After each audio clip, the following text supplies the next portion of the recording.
Choisy-le-Roi. The handful of retired residents living on this quiet street, half an hour outside Paris, are intrigued.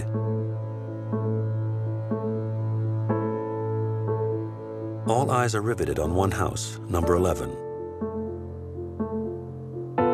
With the utmost discretion, behind closed shutters, two men meet face to face. Henry Kissinger, National Security Advisor to President Nixon, and Lê Duc Tho, Special Advisor to President Ho Chi Minh. From 1970 to 1973, far from Vietnam, the two men held secret negotiations in Choisy-le-Roi, Givry-sur-Yvette, and Saint-Nom-la-Bretèche in the suburbs of Paris. Still today, nobody is aware that hundreds of hours of their exchanges were recorded. I thought yesterday we had reduced the issues on the text to only 2. To now I find that there are 17. These substantive changes present the gravest difficulties for us in terms of good faith. Thế còn một vấn đề nữa đó là cái hiệp định tuy còn hai vấn đề lớn nhưng mà trong cái hiệp định của chúng ta đó thì những vấn đề hiểu biết đơn phương ấy, nó cũng rất là hiểu biết nó cũng rất là quan trọng, nó liên quan đến hiệp định. Mà đối với cái chương này thì cái chương đó đối với chúng tôi là quan trọng lắm. The two men are worlds apart, their culture, their ideology, their lives. They are at war. How will they make peace? Enfin, écoutez, souhaitons que ça s'arrange pour le mieux. Cette histoire de guerre qui commence à être fort longue.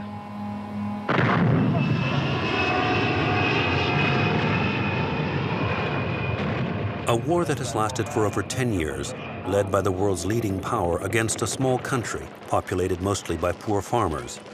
In the face of U.S. relentlessness, Vietnam is putting up a determined resistance. Incapable of winning the war, each side wants to force its opponent to negotiate peace to its advantage. Any headway made in the negotiations is hindered by the pro-American regime of South Vietnam, which is struggling in the face of robust political and military opposition, but also by upcoming elections in the U.S., and more generally, by the fragile balance of East-West relations in the middle of the Cold War. The fate of an entire population hinges on these negotiations.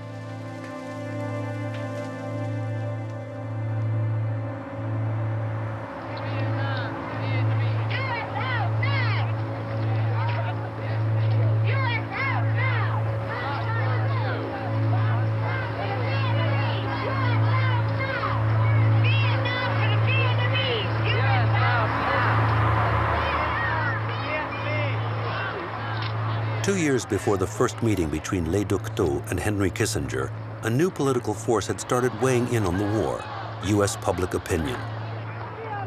But not solely U.S. public opinion, the whole world was demanding peace and the withdrawal of U.S. troops from Vietnam.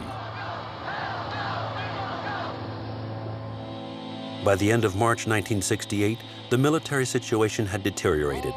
The U.S. Army was in difficulty, and President Johnson decided to negotiate with North Vietnam. 2 months later, talks, which had begun in Paris between the North Vietnamese minister, Xuan Thuy, and the U.S. ambassador Averell Harriman, rapidly proved inefficient. It took them 8 months just to decide who should sit around the negotiating table. Because in Vietnam, in the field, 4 armed forces are clashing with each other, split into 2 camps. North Vietnam, with its capital Hanoi, is a communist state run by Ho Chi Minh. The father of the struggle for independence in Vietnam, he had a separation imposed on his country, splitting the country in 2 as part of the 1954 Geneva Accords in the form of a demarcation line along the 17th parallel. Hanoi supports the opposition in South Vietnam. In the south, the anti-communist regime of Saigon is heavily supported by the U.S. Army.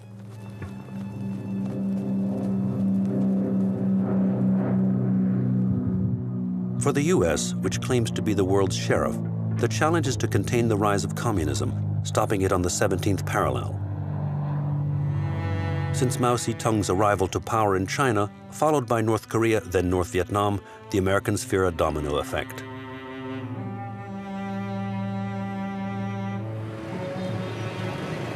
What is the issue for Hanoi? what we demand for. This is what Ho Chi Minh demand for. We demand for independence and freedom, and American withdrawal, and Saigon regime must leave. And the Saigon regime want to insist it, that they are a nation. But Ho Chi Minh, no, we are one nation, one people. By late 1968, during the official negotiations at Avenue Kléber in Paris, this strategy of containment has already proved very costly for the U.S. Demoralized GIs no longer believe in military victory over such a highly elusive enemy. From now on, for Washington, the objective is to get its troops out of the quagmire with its head held high. The other force around the negotiating table is the Saigon administration. At its head, General Nguyen Van Thieu, totally dependent on U.S. support. Thieu is concerned that the U.S. might abandon them on the altar of peace. He sets about attempting to sabotage the negotiations, and for the Americans, becomes a cumbersome partner.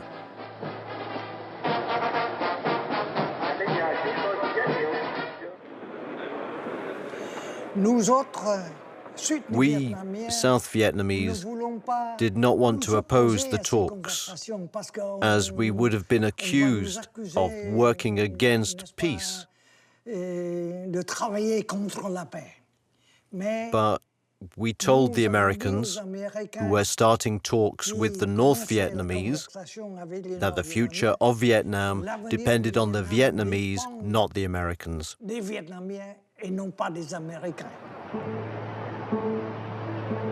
The final piece on the chessboard is the 4th Military Force, the NLF, the National Front for the Liberation of South Vietnam. Nicknamed the Viet Cong by its opponents, it has formed its own political branch, the PRG, the Provisional Revolutionary Government, which is represented in Paris by Madame Nguyen Thi Binh. A resistant from the outset and a former political prisoner in Saigon, she is the voice of the armed resistance that controls part of South Vietnam and shares Hanoi's objectives to oblige the U.S. to leave Vietnam and to topple the Thieu regime.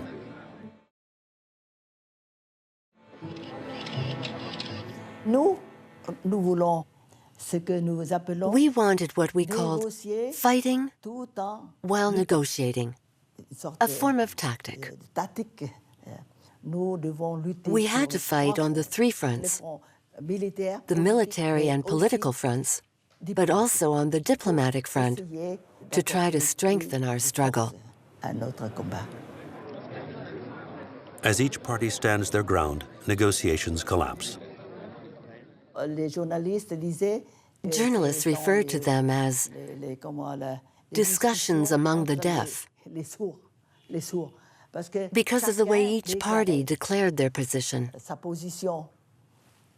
which was then followed by a short exchange of criticism, and that was that. For 3 whole years, it was practically the same thing.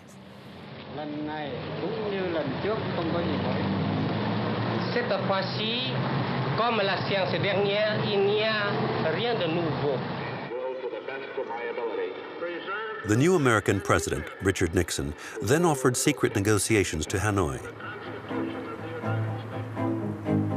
On August 5, 1969, Henry Kissinger, Nixon's security advisor, and Xuan Thuy, a North Vietnamese minister, met in an apartment on the Rue de Rivoli in Paris.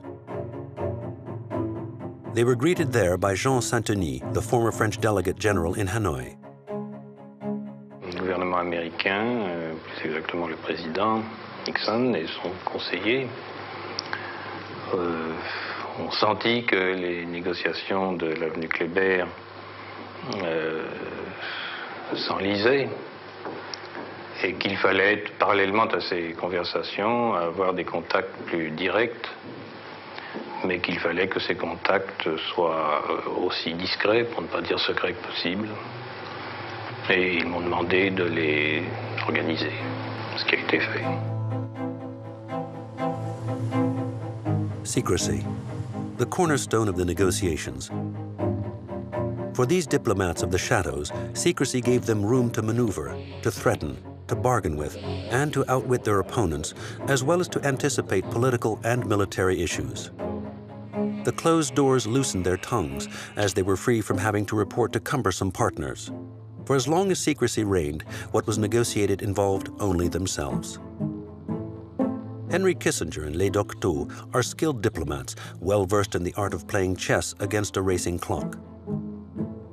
Kissinger knows that Lê Duc Tho has fought the French and has been tortured at the prison of Pulo Condor, and that he has a top-level position in the Vietnamese Communist Party leadership. But he does not know that he has in front of him a member of the resistance, one of the leaders of the Liberation Army, who has just left the South Vietnam combat zone. As for Lê Duc Tho, he is aware of Kissinger's past, his escape from Nazi Germany in the 1930s, his closeness to Nixon, his profile as an intellectual, a lecturer at Harvard, and a public figure accustomed to the bright lights of high society. But a major event delays the first meeting between Kissinger and Lê Duc Tho. On September 2, 1969, in Hanoi, Ho Chi Minh passes away.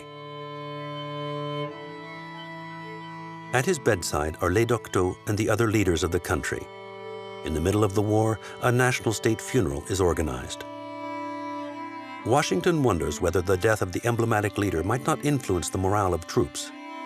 During the period of mourning, an entire people echo what Ho Chi Minh had proclaimed: Americans will never, never gain victory over us.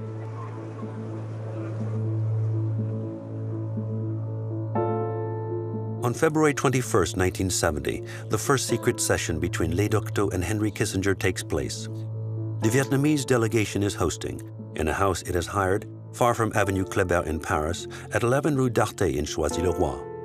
The session is scheduled to start at 9:30 a.m. Precautionary and meticulous, Lê Duc Tho arrives early. Self-confident, Henry Kissinger and his 4 colleagues arrive on time. It was the first time that Lê Duc Tho and Kissinger met. They shook hands and then exchanged a few words of courtesy, according to protocol. 10 people sit around a large rectangular table, including the interpreters. The 2 delegations find themselves face to face. The shutters are closed. There's a subdued atmosphere, far removed from the chaos of war. The 2 men weigh each other up. During the secret meetings, we discussed issues.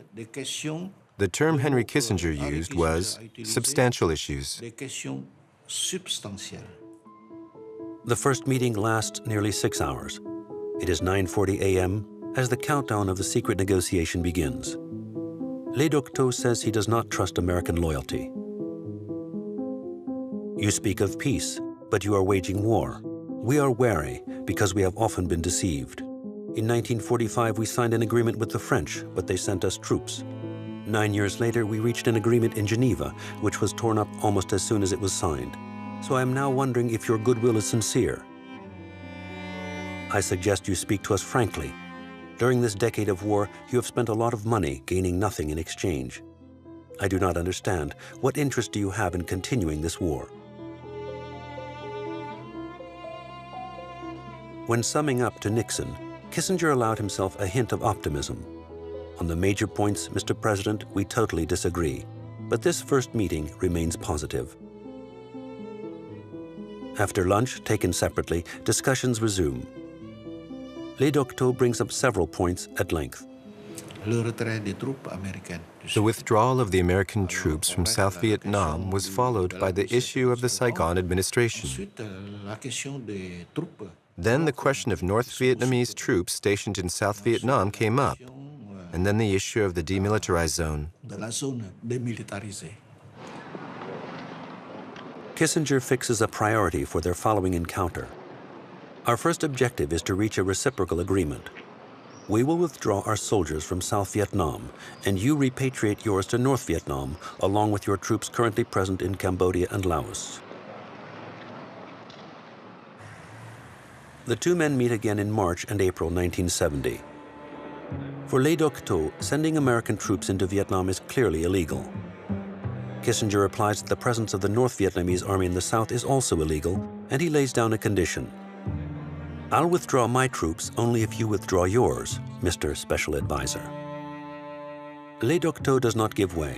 He repeatedly states, Mr. Security Advisor, we are on home ground. This is an issue between the Vietnamese. The aggressor is you. Barely a month later, a new American attack puts an end to the talks between the two men.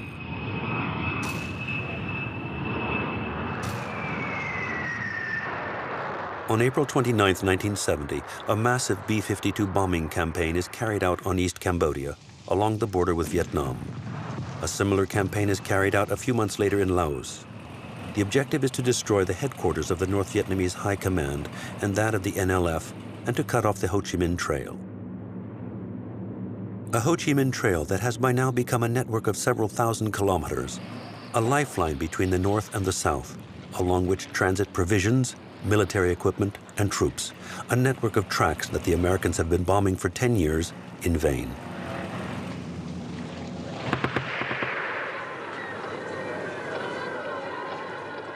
The intervention in Cambodia causes major protest demonstrations, which are violently repressed by the National Guard. On Kent State campus, 4 students are killed. I think except for the peace movement, there would have been no peace talks in Paris. The anti-war movement reached a new high in 1968 with the March on the Pentagon, which was massive, tens of thousands, over 50,000 probably people moving toward the Pentagon, where the offices of all the military services. It had a huge impact on the country because they could see that there was real power, that there were masses behind tens of thousands that were out there protesting. The people wanted peace. They wanted an end to the killing in Vietnam. Fire and forget. Let's not hurt our brothers. Aware of the power of the peace movement, Nixon starts his mandate in 1969 with a program for U.S. Army withdrawal. I have decided to reduce the authorized troop ceiling in Vietnam to 484,000 by December 15th. Blocking the route to communism is no longer the priority of the moment, given that the U.S. has lost a large part of its credit and prestige in the world. Richard Nixon wants to pull out of Vietnam, but has to do so with honor and without humiliation in order to restore U.S. splendor. An initial withdrawal of 50,000 men out of a total of 536,000, a pace at which Vietnam is not about to find peace. Okay, too big. Okay, try another one. South Vietnamese soldiers have to take over from the Americans.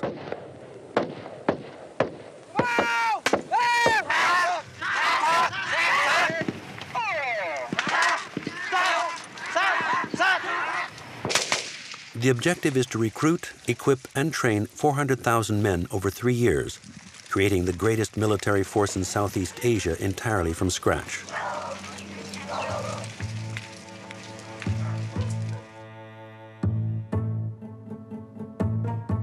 Over a year goes by before Henry Kissinger and Lê Duc Tho meet again in July 1971. Is peace, so long awaited, getting nearer? Or are they buying time? Their strategy has not changed. Hanoi demands total withdrawal of U.S. troops, and Washington stalls by gradually withdrawing its soldiers while the ranks of the Saigon army are being reinforced. Time for Hanoi and the NLF to catch their breath after months of combat? Probably. The talks in Paris between Kissinger and Tho continued because the North Vietnamese were used to what we call in Vietnamese talks and military offensive at the same time.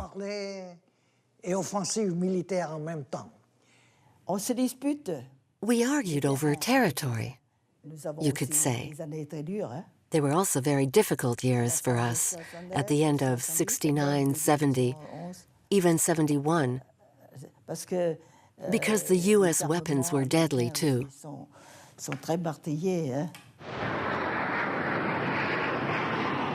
For 10 years, until 1971, tens of thousands of tons of highly toxic chemicals, including the dioxin-containing Agent Orange, are poured onto South Vietnam. The code name is Ranch Hand. The aim is to destroy the vegetation in order to kill the enemy hiding in it. But the victims are also civilians, men, women, and children. Science at the service of the unspeakable. A methodical and systematic spreading technique. The longest chemical war the world has known. An ecocide. Still today, the dioxin causes death and disability.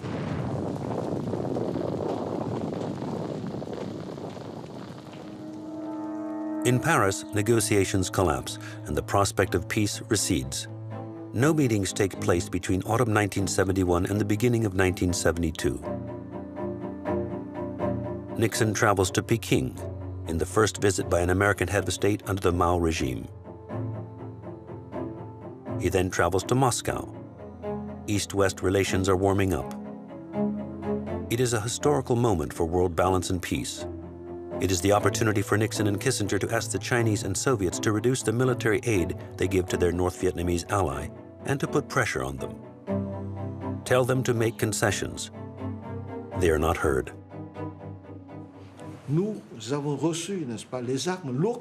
We received heavy weaponry from the Soviet Union, and then light weaponry, and especially logistical assistance from China. But we use the weaponry to carry out our own war, not with the presence or the participation of foreign soldiers on our land. In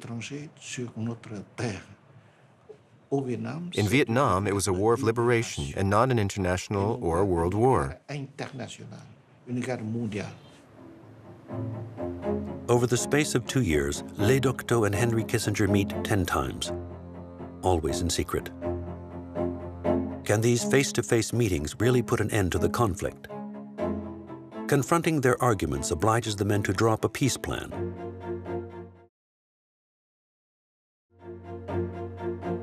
They have learned to weigh each other up, to pick up on their opponent's strengths and weaknesses, to grasp the way each of them work, and to test their intelligence.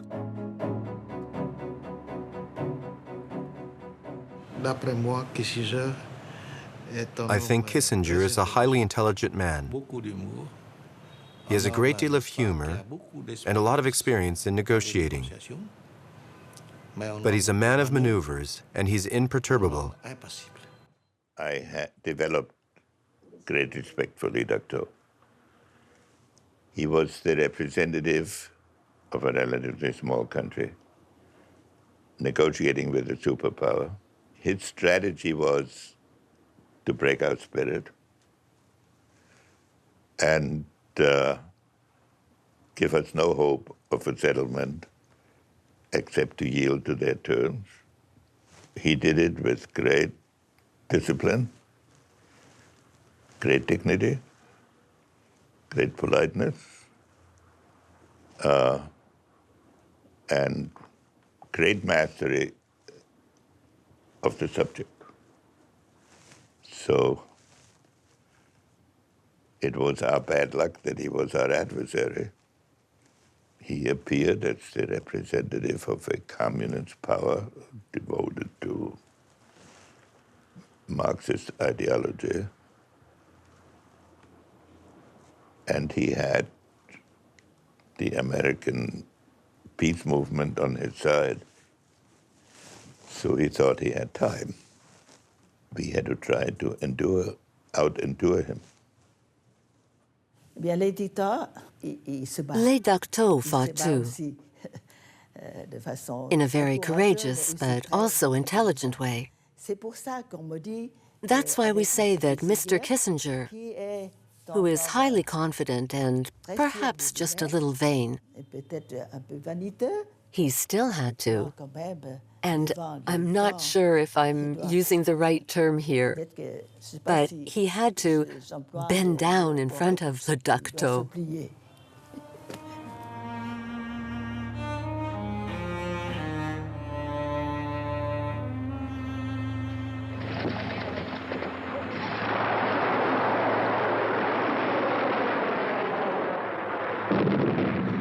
During the military offensive of spring 1972, the North Vietnamese conquered the province of Quang Tri.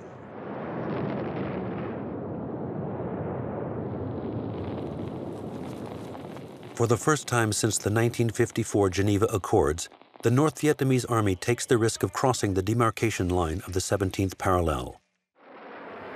Their objective is the fall of Saigon, and also to prove they will stop at nothing to chase the Americans out of Vietnam.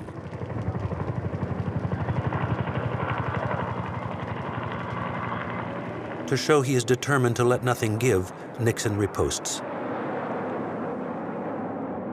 After a 4-year interruption, the B-52s head back for North Vietnam in April 1972. They bomb the ports and the suburbs of Hanoi, but also the foundation of the dikes in order to destroy them. Ramsey Clark, former Attorney General under Johnson, travels to the area with a delegation of pacifist American militants in order to observe the damage. And we spent 2 weeks during the heavy bombing of the dikes in the north. August of '72, the principal targets were supposed to be the dike system that controlled water levels for agriculture.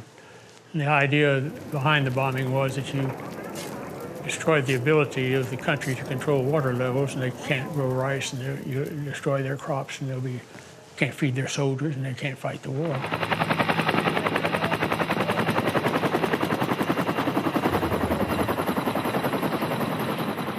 The Saigon army, supported by American firepower, regains control of the lost villages one by one. 6 months of combat lead to a status quo, neither victor nor defeated, proving that only political negotiations can lead to peace. Monsieur Kissinger a commencé à venir à Paris rencontrer d'autres personnes dans le plus grand secret. Je puis vous dire maintenant que nous y avons aidé et que j'y ai même personnellement aidé. Et que, chose curieuse en France, le secret a été parfaitement gardé. Et puis un jour, on est passé, pas de notre fait, du secret au discret. C'est-à-dire qu'on ne cache plus les rencontres. Simplement, on ne dit pas ce qui s'y passe. The negotiations then take precedence over the war. The two men see each other again from July 1972. In the run-up to the presidential elections, Nixon wants to speed up the peace process, a situation Hanoi is aware of.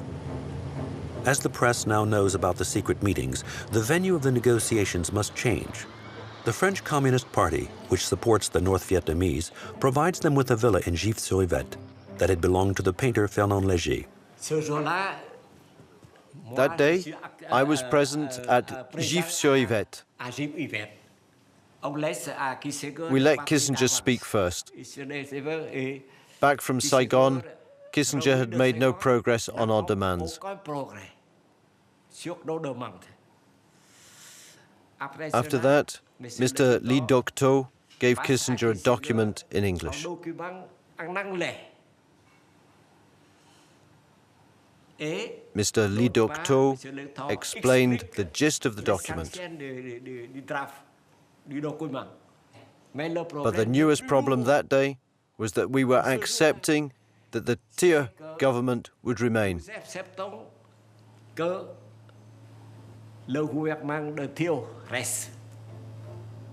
For Hanoi, is this really a concession?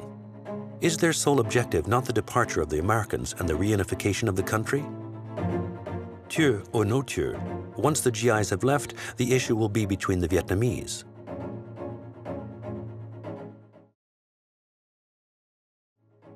Kissinger and the members of the American delegation said, "Mr. Lê Duc Tho, you have given us a very important document.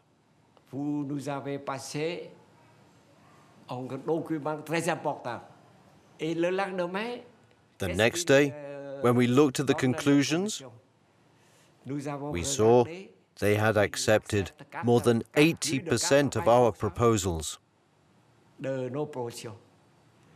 On the 20th of October, we reached an agreement that Nixon considered to be excellent. We believe that peace is at hand. In Washington, Henry Kissinger had said, "Peace is at hand."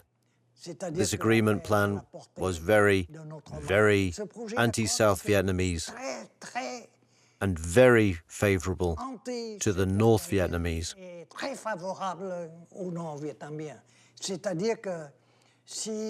In other words, if the agreement had been reached, the North Vietnamese would have continued to have troops in South Vietnam, whereas we other Vietnamese, we wanted all North Vietnamese troops to withdraw from South Vietnam, to go back to Vietnam, to North Vietnam.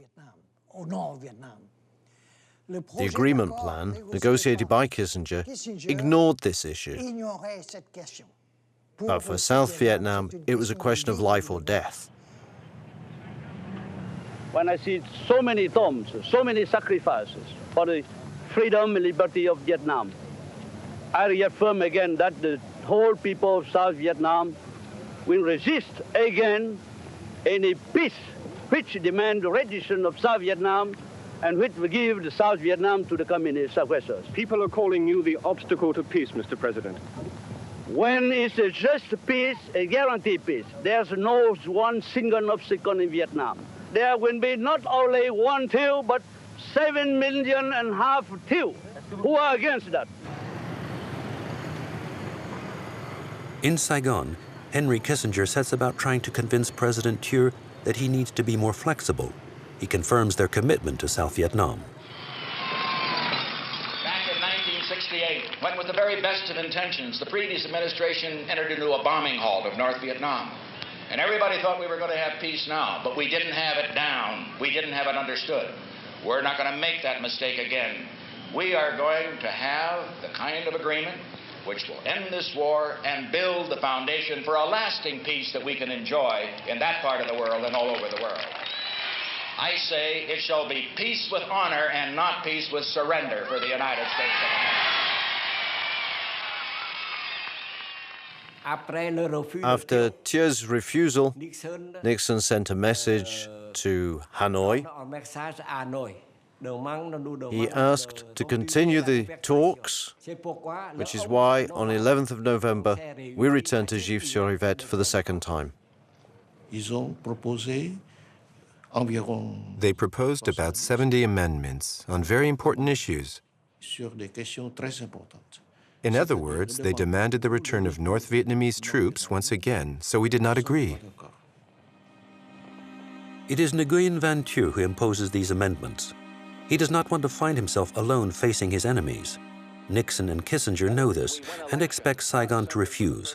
But the American president is campaigning for a second term of office. He wants to be the man who makes peace in Vietnam.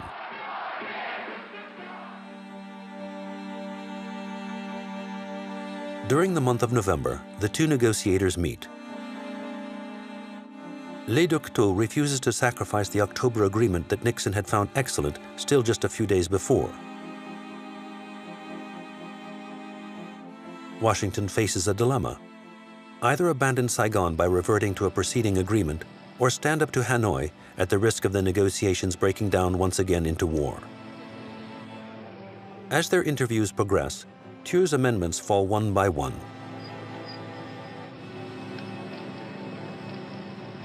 In early December, there remains just one important issue to resolve. It was the issue of the 17th parallel. Kissinger proposes a compromise. The 17th parallel, which he wanted to be impossible to cross, could be opened to civilians. This crucial point should no longer be a problem. Because our troops were beyond that point already, 20 kilometers the other side of it, in South Vietnam. Lê Duc Tho transmits Kissinger's proposal to Hanoi, which, against all expectations, rejects it. Lê Duc Tho said to Kissinger, "I have to win back Hanoi and consult with our government." Lê Duc Tho thought that with the negotiations suspended, the US could do something major, something dangerous. Đem bọc tặng. Cái số sẽ đỡ đăng rất rồi. He was told several times by me, both formally and personally, that drastic measures were being considered. I didn't tell him what we were considering. I now also have reason to believe, based on documents that have since been published, that he recommended accepting our last proposals and that the Politburo turned him down. We still have 2 outstanding issues on the agreement. You will be back in Hanoi when? Tôi 15 đi thì 15, 16, 17, 18 thì tôi về đây. Người kia là 15. So today we should reduce the number of issues that remain to the minimum necessary so that we do not have to send messages that are too long.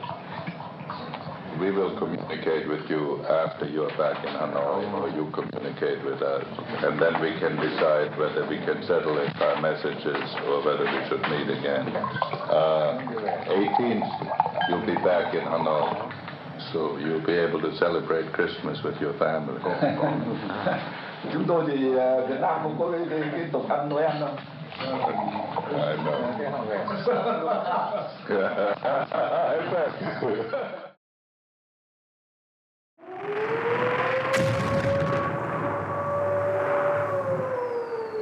Although Kissinger has just wished Lê Duc Tho a happy Christmas with his family, bombs rain down on Hanoi as soon as he arrives home. And immediately the Americans started bombing Hanoi to intimidate Lê Duc Tho.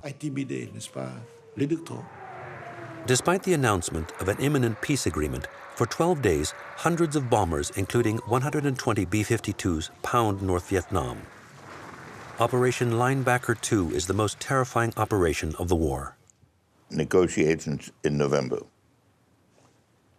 and December led President Nixon and me to the conviction that the North Vietnamese, thinking that they could exploit the split between the South Vietnamese and us, were prolonging the negotiations on all kinds of technical points. And for really the first time in our negotiations, behaved very insolently by making proposals they knew were absurd. We decided that we had to demonstrate to them that they had exceeded the limit and took military action. What Kissinger does not say is that on December 13th, during his final face-to-face with Lê Duc Tho, he has already been informed, by a telex from Washington he received the previous day, that the bombings would take place. I mean, that's true. But my point is that I'm going into infiltration and rescue. If I just say, because there's a big enemy build up on the war, and they're trying to trick us, so we're going to bomb. We'll take the heat right over the Christmas period, and then in January, it's Christmas, you withdraw. The other side was practically on their knees in October. They'd never have gone as far as they did. It is not a bad agreement. It's a good agreement if it's observed. If it's observed, the other side will be forced to withdraw. What we have to do, though, is to convince them that we are not easily pushed around. If we cave now, the agreement will be unenforceable, and we will have signed something that the government will make. And remember, we're going to be around and outlive our enemies. And also, never forget, the press is the enemy. The press is the enemy. The press is the enemy. The establishment is the enemy. The professors are the enemy. The professors are the enemy.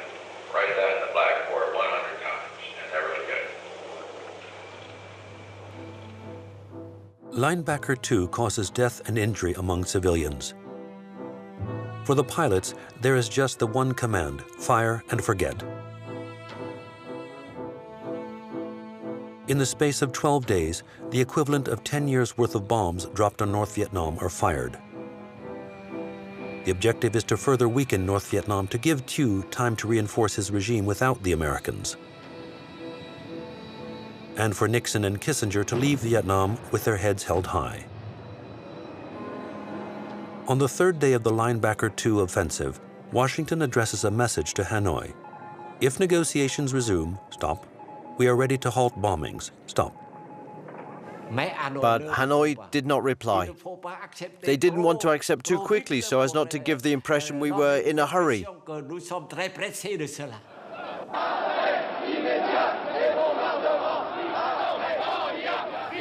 Avec les bombardements de B-52 sur Hanoi, Haiphong, pendant ces 12 jours, the B-52 bombings of Hanoi during these 12 days provoked the anger and discontent of the entire population,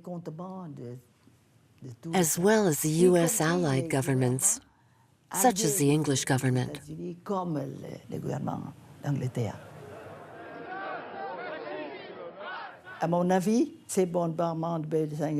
I think with the B-52 bombings, they really wanted to cause problems with the Paris Accords.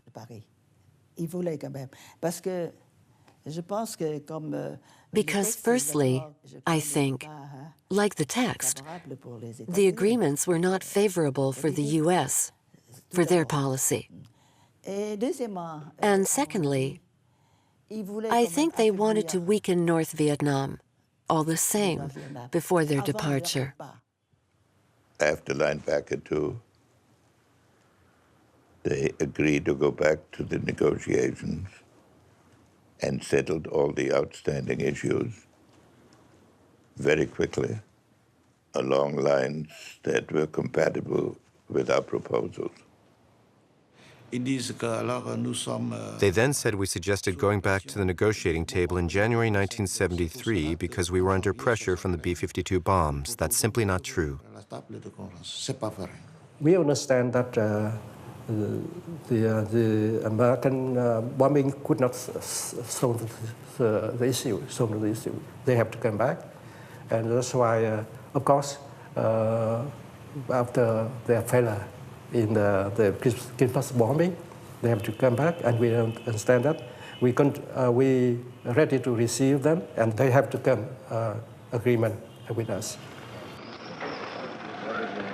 Linebacker II tears apart the peace process, which seems to have become impossible. Yet a new secret meeting is finally fixed on January 8th. Lê Duc Tho and Henry Kissinger meet in a highly tense atmosphere. When Kissinger came back to Gif-sur-Yvette, there was always someone to open the door for him. And someone would come out of the house to show him the way to the meeting room. But on this day, there was no one. That day, we left the door almost closed. The two parties didn't shake hands or exchange any words. And Lê Duc Tho started his speech. In a very logical and calm way, but in very strong tones. He condemned Nixon, condemned the U.S. government, condemned the U.S. bombings, condemned Kissinger's attitude, condemned everything. He was very, very severe.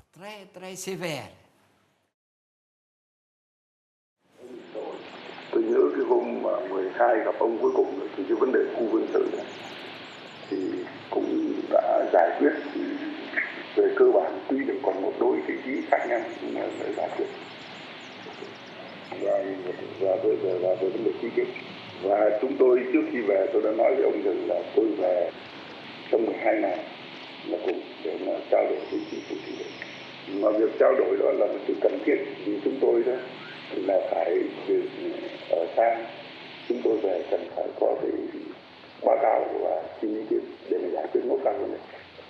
Trước khi về tôi đã nói chuyện với ông và nói ngay chuyện riêng với ông lấy cái cớ đó để ném bom trả lại miền Bắc Việt Nam. Giữa cái lúc mà tôi vừa về đến nhà, việc đón tôi ra Các ông đón tôi đến Hà Nội có thể nói rất là lịch sự. Và tôi có thể nói được rằng là một cái hành động của các ông rất là trắng trợn và thô bạo. Các ông tưởng làm như vậy để có thể khuất phục được chúng tôi. Các ông làm rõ. Nhân dân chúng tôi cũng không hề tiếp nhận. Vậy cái mục đích của các ông để một khuất phục chúng tôi, để ép chúng tôi thì vô cối. Và các ông đã không những thất bại mà để làm cái cuộc đàm phán thêm khó khăn thêm. Kéo dài và khó khăn thêm. Chính các ông đã làm cho danh dự nước Mỹ lại bị ven ô. Bây giờ là các ông muốn giải quyết hòa bình thì chúng tôi giải quyết hòa bình. Các ông muốn tiếp tục chiến tranh thì chúng tôi tiếp tục đánh, không hề bao giờ tiếp nhận khuất phục. Kissinger was in a rather delicate position, so he sat down and listened.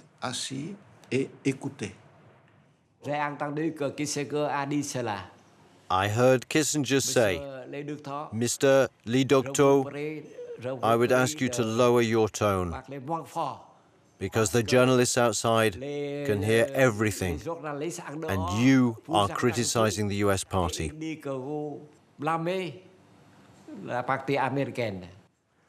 He should have been very angry. According to the reality, he was very pleasant, very flexible, very eager to settle. There were no recriminations. He was a professional. Why? Because they had decided, for their own reasons, that they would not be able to sustain the war themselves. They had just been defeated in a big offensive. They had now been scared by the Hanoi bombing. And they had made the decision already in October to settle the war. Among all the sessions between Kissinger and Lê Duc Tho that I attended, this was the most tense, the most severe. Once Kissinger said that if we did not reach a conclusion, the bombs would continue to fall.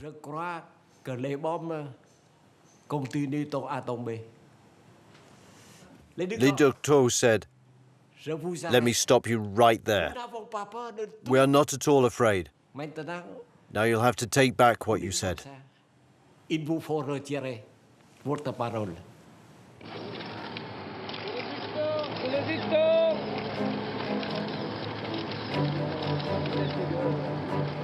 One final meeting takes place on January 13, 1973, in Saint-Nom-la-Bretèche, where the final details of peace are settled. It is the end of the secret talks after 45 working sessions over a 3-year period. The accord they sign on January 24th at Avenue Kléber in Paris is almost the same as that of October 1972, which the Americans, under Thieu's pressure, had wanted to renegotiate.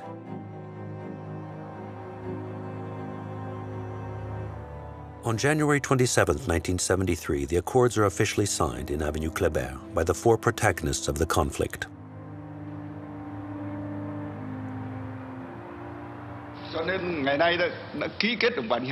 Naturellement, avec la signature de l'accord, le peuple vietnamien manifeste une joie immense et en même temps une grande fierté. You'd say the North Vietnamese were very happy because they got basically what they wanted. That doesn't happen to be my view. I don't think the North Vietnamese, they did not get the overthrow of Thieu, which is what they had been demanding for 4 years. They had not got the end of military supplies to Vietnam. What did the Americans obtain from the North Vietnamese, except the return of the prisoners? It is for this reason that the North Vietnamese considered that it was a victory for them. And they were absolutely right to say it was a victory in relation to the Americans. All the peace forces and forces of justice in the world were with us. We triumphed together, not just Vietnam.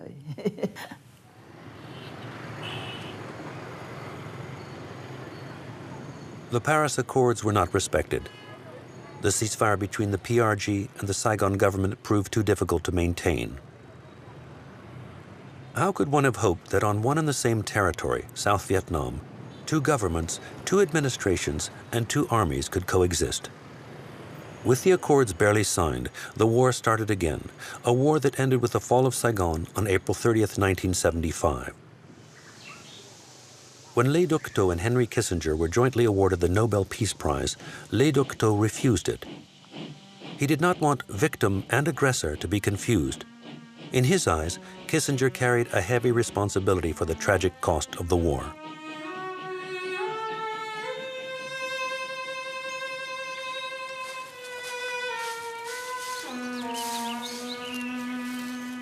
Between the Shadows and Light, the history of secret diplomacy sketches out its successes and failures, which are sometimes revealed, often hidden.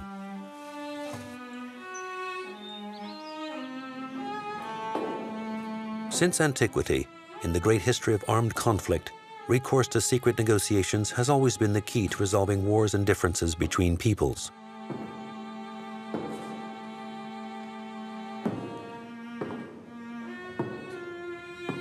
The secret talks between Lê Duc Tho and Henry Kissinger lasted 3 years. 3 years during which the men held their nation's fates in their hands, a heavy burden. Each time they played, they lost pieces. Only the pieces on the chessboard were men, women, and children. Between the Shadows and Light, a necessary secret diplomacy, a war of words, in which just a few letters could jeopardize the peace of an entire people.